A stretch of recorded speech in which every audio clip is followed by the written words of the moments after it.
Every single time a brand new iPhone comes out, the question people want answered is how good are the cameras? Well, even though they have been improved on iPhone 13, in my opinion, the best improvement has been digital. In fact, it's what you're looking at right now. This is cinematic mode as shot on an iPhone 13 Pro.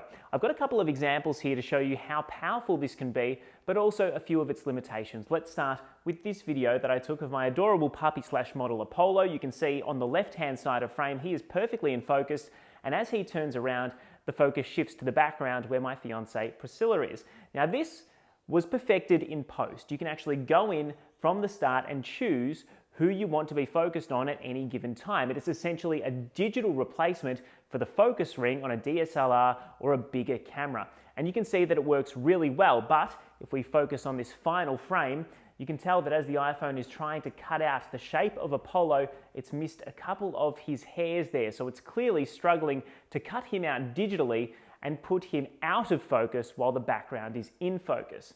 If we move on, this is a video I took at one of the COVID press conferences where there are multiple people in frame at once.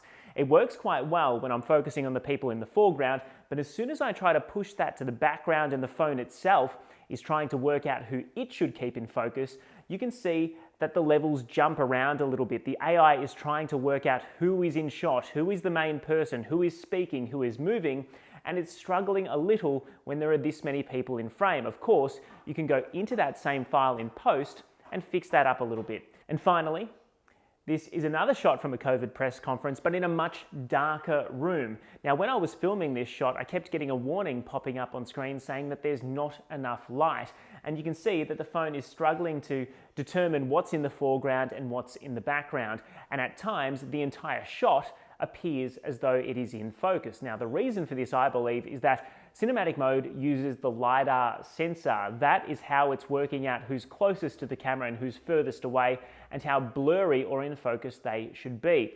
The interesting thing with this is that when I went into the post to try and fix it, because the phone itself in the file didn't have the data it needed to work out who was where, I wasn't able to fix it. So it is something that you should keep in mind if you're trying to make use of cinematic mode going forward, that there needs to be an appropriate amount of light in the frame where you are to make sure that the iPhone 13 can even work out what it needs to blur and what it needs to keep in focus digitally.